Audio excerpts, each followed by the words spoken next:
I'm a king. I'm a king. I'm a king.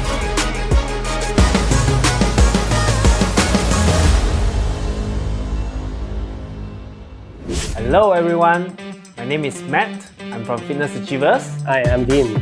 Dean Lai. I'm a PT at Fitness Achievers for almost 3 years. Funny thing is, we are actually from the same university. Yes. Both of us graduate Sports and Exercise Science from TAR UC. Okay, Dean, thank you for being here today. So, I invited you over because we want to discuss on a topic called balancing home workout versus gym workout. Now, you need to know I have always been a gym person. For the last 10, 12 years, I've been going to the gym, exercising. But because of the pandemic, for that period of the lockdown period, I'm forced to do home training. And I follow your social media. So I see that even now, without a pandemic lockdown, you still do home workout once in a while. Can you share with me a little bit on why are you doing it? How effective is it compared to a gym workout? And your own routine on your home workout? I think recent years I've been more focused on gym workout actually because I want to maximize hypertrophy. I think for advanced lifters, it's much better to go to gym because there's more equipment, there's more weight that you can push your limit, your body limit. So that's why I do more gym workout. But sometimes, occasionally, I will still do some home workout due to convenience matter. Nowadays, I think I go to gym once or twice a week. In that whole week, I cannot make time to go to gym. I'll try to just work out at home. Previously, I was a calisthenics advocate. I really like calisthenics. My focus was more endurance based, more high reps. I do push-ups, try to aim for 100 push-ups, 20 pull-ups if I can. So that was my goal. Now, if I go to gym, I try to do more low rep, heavyweight. How about you, Matt? I prefer pushing heavyweights. This is why I don't really do home workout because of the lack of resources. But I've seen that a lot of people still do home workout. So despite the lack of resources, can you share with me what are the main benefits besides convenience? Is there any other reason? First of all, I need to clarify that calisthenics, many people think that bigger muscles equals better performance or better fitness level. But I think they neglect that endurance or stamina is also very important.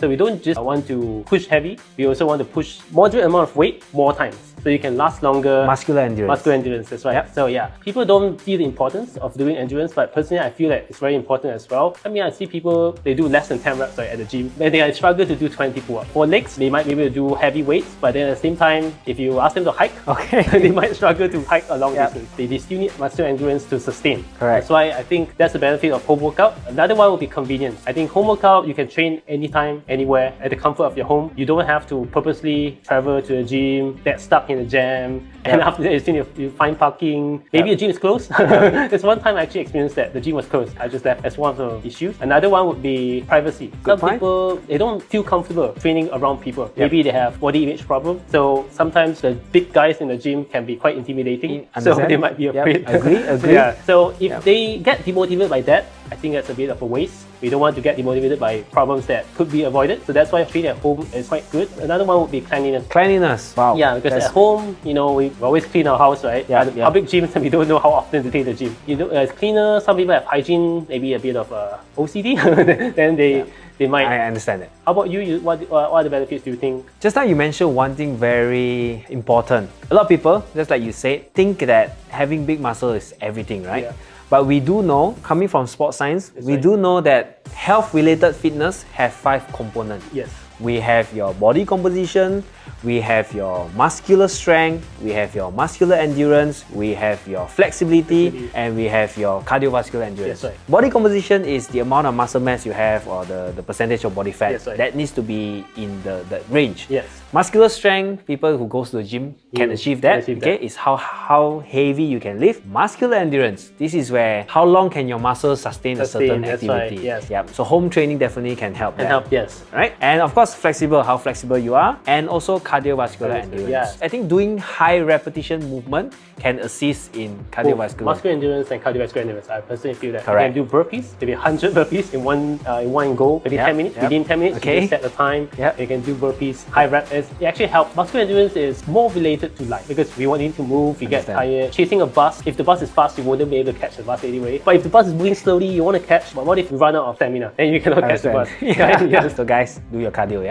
During MCO, I also also do some home workout, I just find it a bit distracting. Maybe because I don't really enjoy the environment, or maybe the TV is there, or maybe the space too small. I particularly don't enjoy it. But for people who are doing home training, can you share a little bit about what are the things that distract you and how do you overcome this distraction? I'm more of a fan of gym workout because I know that if I've structured the workout for an hour, I feel more accomplished. I can finish it in an hour and I'll come home and I'll shower. Home, I feel like I'll get distracted because sometimes I'll play movie along the side and I might get distracted and the workout might drag from 30 minutes workout maybe to 1 hour, sometimes even 90 minutes. Because you're also at home already, I'm right? Home, yeah, that's why I'm already at home. You don't feel like you're doing a workout. It feels like you are doing movement, a bit of here and there movement. But a workout should be done a structured time, which is why I feel like that's a downside distraction. One way to overcome it is to maybe train outside of your house if you have a backyard, so that you know that once you sweat, you come in, your sweat will drip in your house. You don't want to mop the house, so you just finish the workout. Good idea. Good idea. And then just shower. I think one way is to just bring all the equipment if you have any. Just bring it out, set your speaker. It's like a basically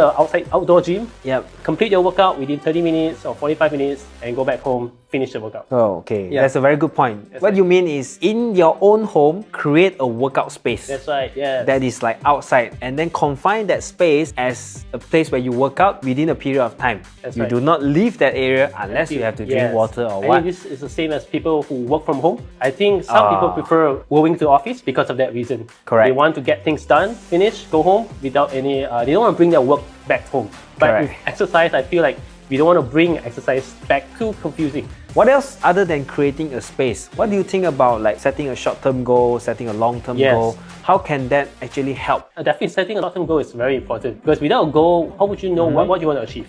First of all, you need to have your current fitness level. Maybe you can test yourself in 1 minute, how many push-ups you can do, how many squats you can do. You don't need advanced equipment, advanced device. We can use a weighing scale. So we set a goal, a short-term goal. We don't want to put too unrealistic goal. Go down to 50, maybe 2 kg, 3 kg first. Then we slowly increase our long-term goal, which is to lose 10 kg in maybe half a year or 1 year. So that would be good. We need to set a goal, short-term goal, long-term goal. Secondly, we need to set a plan. Without a plan, it's very hard for us to keep us grounded. The plan doesn't have to be too complicated. Simple plan, just squats, some push-ups, some plank. Make sure that they are doing it for the frequency that they have planned, maybe 2 times a week, 2 to 3 times a week, and stick to it for I would say for the rest of their life if you can. When you talk about just do it, I think it brings us to a very important topic. I've been in the industry for I think more than 12 years now. I believe the most important thing in physical activity is not how good a training program is.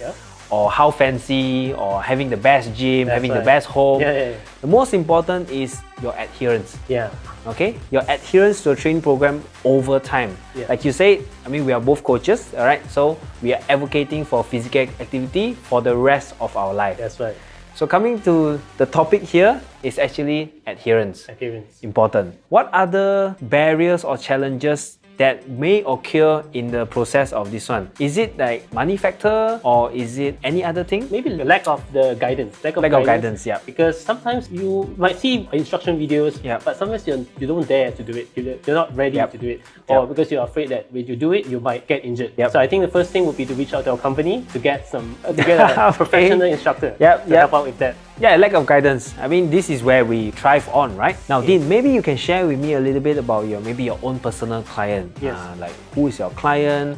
Do they do a home training? Do they do a gym training? And how are they doing it? Let's discuss about that. I think I have one client. Let's call her Miss R. She's 60 years old. She's been training with me for over 2 years. So because she doesn't have any gym access, so we have been training at home, at her backyard. She basically does bodyweight training, but I also bring my dumbbells, just to give some variety. At the beginning, she was doing kneeling push-ups, right? And now she can actually do 20, 25 full push-ups. Oh my God. I'm adding some spice to it, like a bit of like shoulder tab. 60-year-old female, 20 push-ups. That's right. My She's God. very fit. But I believe that she has a bit of a foundation already. Her starting level wasn't that bad. We've been training 2 times a week, full body. That would do 2 lower body exercises, 1 front, 1 back. So maybe a squat. The quads for the hamstring. Hinging movement, deadlift, and maybe a bridge. Then for upper body, we do push-ups. Sometimes we do have dumbbells, so we will do shoulder press or like side raises, Yep. biceps curl. For the pool, we do rows. When working the back can be a bit tricky. We need some equipment. Unless your genetics so good, you can suddenly do a single pull-up. We do need some equipment such as dumbbells, light dumbbells we do, or resistance band to work on our upper back. We also train the core. So 5 different exercises, Wow. 2 times a week, but I vary the exercise. Wow. So like Monday when she does squats, maybe Thursday she will do wall sits or even lunges. Okay. And Monday push-ups, Thursday will be shoulder press. So try to vary the exercises so that she won't get bored. Because you don't want to do the same exercises over and over again, you also get bored, right? Correct. Do you have any clients who also train at home? Not really. Most of my clients train in the gym. If I can chip in a bit about experiences, I have a client who is, let's just call him Mr. W, 71 years old this year, and he's been training with me for the last 8 years. Oh, 8 years. Wow. Okay. Also advocates of strength training. Yes. You see, the perception of someone who is already 70-year-old, for us Asian culture, right, we'll be thinking of someone who is a bit more frail, a bit more fragile, Yes. a bit more slow. That's right. But this guy is the complete opposite. He can do a 60 kg bench press. Wow. He can do a 12 kg walking lunges. He can That's do a very 20 impressive. kg Bulgarian split squat. He very can do 20 kg each dumbbell row. Row. So he trains 3 times a week. If no accident happen, when I say accident is a fall or something, Yes. right? He will be able to maintain this Throughout. for many more Yes. years. We're talking at least 10 to 20 years before things start to slow down. That's right. Did your client train twice a week? As a coach, is it sufficient for you, For me, yes. not for her? For strength training, my own Yeah, training I mean, program. if you have a choice, do you want her to train more, or what do you think is sufficient volume yeah, here? that's the thing. I actually prefer if one extra session, she could go to the gym, but because she doesn't have gym access, Okay. I think 2 sessions at home will be sufficient. And the rest of the day, I actually recommend her to do her steps. Yep. At Yep. least 8,000 steps a day. Yep. And maybe on the weekend, she actually does Yep. some hiking. Yep. So that would be extra activity. Because I think exercise should be fun. You should pick an exercise that is fun for you. So you don't want to just do things that you don't really, it's not sustainable. Some people when they want to lose weight, maybe they're motivated, they will Yep. do things that are very repeatable, like very repetitive. For long term, you actually want to pick an exercise that's more sustainable to us. So it could be just playing tennis or maybe pickleball, the new sport. Okay. I don't think she needs to add extra session, but if she can, maybe you add one gym workout or maybe just substitute one of the home workout to a gym workout. Okay. Yeah, and the rest of the day she can actually do her own steps. I feel like sometimes working out is not just about spending time. The more time you spend in the gym, the better. You also need to balance it between your own life and also working out. So twice a week, I think is sufficient if you're not really an enthusiast like trying to build big muscles. That is where the difference between someone who is training for competition, athlete, versus someone who is in the general population. That's right. Like we also know that the ACSM and the CDC guideline, the American one, is you need to have at least 150 minutes of moderate to vigorous aerobic I'm not activity. sure if I ever even done it. And resistance training is twice a week. Twice a week, Okay. yeah. But recently I listened to a podcast by this doctor who is also advocate of strength training in America. She said that this guideline, the whole of American population, only 6 to 8% of people are actually doing this guideline. It means very that low. out of 330 million people, you got only about 20 plus million people, right? very low, yeah. So, Dean, based on your experience, right, why people cannot follow this guideline or they cannot achieve? What are the reasons? I think we humans, we are creatures of habit. So we don't really want to do something out of our comfort zone. Yep. If we are not being pushed or we don't have the guidance to do something, we might not want to do it. So I think that's where PT is very important. We actually kickstart their motivation. And maybe their environment, sometimes when your family members are also the same sedentary kind, then you also do the same thing. Which is why starting is actually the most important thing. Starting. It's not about how perfect your start is. You should just try to start your training. Maybe walk 20 minutes, slowly increase to 25, 30 minutes, and start to do a bit of squats. Even though you might not be able to do many squats, like 50 squats, just do 10 at a time, and slowly increase the sets, slowly increase the reps. Do like 2 sets of 15 reps. If you feel like 3 sets is too much, but what you want to do is to slowly increase the number of sets, number of reps until you can stick to that routine. If you feel like it's too much work to suddenly do 100 push-ups in a session, reduce it so that you actually, it's more sustainable for you. Correct. Because what you want is, you want to do this for the rest of your life. You want to do this for the next 5-10 years. We're not Continuously. dying. Yeah. Because once you have a habit of doing something for 5 to 10 years, you will stick to it. Correct. Yeah. So don't want to do like 1 month all out, running a marathon, just 1 month, and the whole year is like you don't do any exercise. Correct. So yeah, so first you need guidance, you need motivation, and most importantly, you need to start. Correct. So, I think a lot of people, not that they cannot, they didn't even start. Yes. So when they don't start certain thing, there is no momentum. That's right. Starting slow is also very important. Throughout many years in this industry, I've seen a lot of clients who actually start too fast. In the sense that when you ask them, what is your goal? They will share their goal and say that, how many times do you want to train a week? They will say, I want to train 5 times, 6 times, or even every day. But deep inside our heart, we know that it is not sustainable. That's right. You cannot adhere to this program unless your job is actually training. Yes, right. If you're only an athlete, exercising is what you only do, then I think you can exercise 6 to 7 times. But a lot of people don't have this luxury. And funny enough, I feel like those people that started with 5 to 6 days a week, if you ask them a year later, they might not be doing zero. Yes, right. Correct. Zero. They might not be doing anything. When we have all these ACSM and CDC guideline, right? At the end of the day, it's still a guideline. Yeah. Of course, we should try to at least follow the guideline. But any lesser a bit or more than that, it's okay. Yeah, it's okay. Right? Because it's very subjected to individual. That's right. It's just like saving money. Just because maybe you want to save 1,000 ringgit a month. Yeah. But because you don't have 1,000 ringgit, some people don't even save because they don't want. It's just like exercising. They know that they cannot hit this guideline. They will have the mindset that, oh, I cannot hit the guideline. Might as well I don't do. I think one of the things that we should avoid is to try not to be perfect. Okay. Don't be too perfect. Yeah. Right. Aim for progression. Aim for progression. Yes. So besides having guidance, can you give me one more tips? Hang around the right people. Correct. Right I was about to talk about this. Yeah. If your family members don't exercise and we find friends who do, you can join some club, maybe some hike club, some gym club, and try to go there once a week. It doesn't have to be a routine. It can be a social activity. So when you see people doing their best, you might also follow. Very, very good point. Yeah. It's just like the same, like we are the average of the 5 people we spend time with. If 5 of your friends are all exercising, it's very unlikely you are the only one who don't exercise, right? Coming back to this whole gym workout versus home workout, right? We can agree that gym workout is better, right? Or at least we prefer that. But if we don't have the luxury of gym workout, if someone listening to our discussion now is looking up to us to provide them a direction. So assuming that this guy doesn't have a gym, he wants to start doing home workout. Can you give me few pointers on how he should get started? Like what should he look at as a program? 1 week, how many times he should do? What are the muscle group that he should target? What are the example of the exercise? What are the rep range? If you don't invest in some equipment, such as some light dumbbells, a pull-up bar or a deep bar, or even like a push-up bar, and maybe an exercise mat, body weight is our greatest weapon because we can use our body weight to exercise, and you can do it anytime, anywhere. I would say the first one would be squats, because squats is like a very basic human movement. Since we were born as a baby, you always see baby doing that. Squat, right? So squats, I think a lot of people, if they don't exercise for 20, 30 years, they couldn't squat. Maybe even sitting up from a chair might have difficulty doing so. So that would be one of the key exercises that they can do. If it's too hard, they can just sit on the wall and sit higher and just hold it like that. As long as the right muscles are being targeted. And then there's bridges. You can lie down on the mat and just push up, push your hips up. Push your butt up. You can work the back of all your muscles. And you can also do push-ups. If push-ups on the floor is too hard, you can use the wall. Once it gets too easy, you can lower the height. It's like doing on a sofa.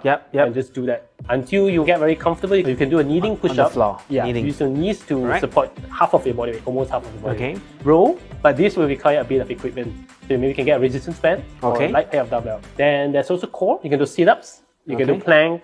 You can do Superman for the lower back. Just do that and add in a lot of like cardio. So like burpees, jumping jack, if your body allows. If you can't do jumping jack because there's a high impact on your knees or your ankle, just do a modified version, sort of like dancing. I would say maybe take to like 30 minutes of strength training with all the 5 exercises, 5 to 6 exercises. That involves push, pull, lower body push, lower body pull, core. Core can be lower back and core and ab. And after that, if you feel like working on your cardio, just Yep. do some jumping jacks, but modified one or some high Depending, knees. depending Yeah, on whether that's- they can or not. you know, Yep. whether they can or not. Yeah. Right, So right. these two sections, I really like to split this strength training section and also cardio section. I think we also need to work on our flexibility. Spend a bit of time, 5-10 minutes, just do some Okay. stretching. And in the total, you should get like around 45 to 1 hour, 45 minutes to 1 hour per workout. And that's a good thing. You always save 15-20 minutes on traveling. You Yeah. might as well, just dedicate Yeah. that 1 hour at home, take a shower, and you can go to work or do whatever things at home already. Correct. Yes. Okay. So this would be my recommendation. Before we end this discussion, I would like to talk a little bit more since we are already at the topic of gym workout and home workout. They are actually resistance training. That's right. Can you tell me a little bit from your perspective, why is resistance training so important? A lot of people will immediately think about building muscle. Yep. And building muscle will lead to improving our body image, Yep. just to look good. But they actually neglected one of two other importance, which is to improve our muscle mass and to increase our bone density. Those will allow us to avoid sarcopenia, which is a loss Sarcopenia. of muscle mass. Yep. More prevention. Prevention, We can't yep. really avoid as we Okay. get as we age, as we get older. Yep. These two things are very important, especially for elderly, because it's a life and death situation. Correct. When elderly loses muscle mass, they might not be able to stand or walk. They will lose their balance and they might fall. If we have more muscle mass and have better bone density, even if they fall, there's a chance that they might not break their bone because the Correct. muscles are stronger. Yeah. As we get older, have the higher risk of breaking our bones. Something, yeah. Yes, yeah. right. So I fully agree. To me right now, right, how I look at resistance training is actually a currency of life. Now when I mean currency of life is it's the only thing that is going to give you the longevity of life. Yes. Okay? And also give you your physical independence. Just now you mentioned that when you do a training, you want to target on your leg push. Leg push. It's like a squat. Squat. Okay, you want to target on your leg pull. It's like a hinge. And then you want to do your push, pull, Yes. and you want to do your core. Core. So another two more important is things, the human movement pattern Yeah. is lunges. Lunges, that's right. Okay, and also twisting. Twisting I think as that well. you include in the core. Yeah. And also gait. Gait is walking. Walking, yeah. Okay. So no matter how old we are, Yes. right, our training needs to be make sure that we cover all these 7 components. That's right. Because these are the things that we are doing every single day. Yeah. Okay. Now coming back to my own client, the one that I shared with you, Yeah. right? I've always had the utmost respect and admiration for him. Not because he's also a successful businessman, but also his dedication Yeah. to taking care of himself. So that's why I'm very against people who like once they are retired, everything slows down. Yeah. Especially if this happened in the Asian culture, right? You see someone who's like 70, 80, the first thing that comes in our mind, if I'm not from fitness, right? Yeah. I would just say that, oh, you don't walk too much. If you used to stay in a double story, Yeah. I may move your room to ground floor. Downstairs. Yeah, because yeah. I don't want you to take the stairs. That's right. All right? Or I don't want you to lift heavy things. Yeah. So actually, if we do that, we're actually harming them more. It might speed up the the process of Correct, losing- correct. We Yes. are robbing them away Yeah. of their physical That's right. independence, right? Yeah, that's right. So that's why I advocate strength training, okay, for all age group. All age group. Yeah. Yep. Of course, the younger one is more about looking good, Yeah. but for the one who are above 40, 50, you should not do strength training just because it makes you feel look good. Yeah. It should be more for other reasons That's right. already. Okay, Dean, before we really end the discussion, okay, can you share one more last tip for our listener to wrap up the whole thing?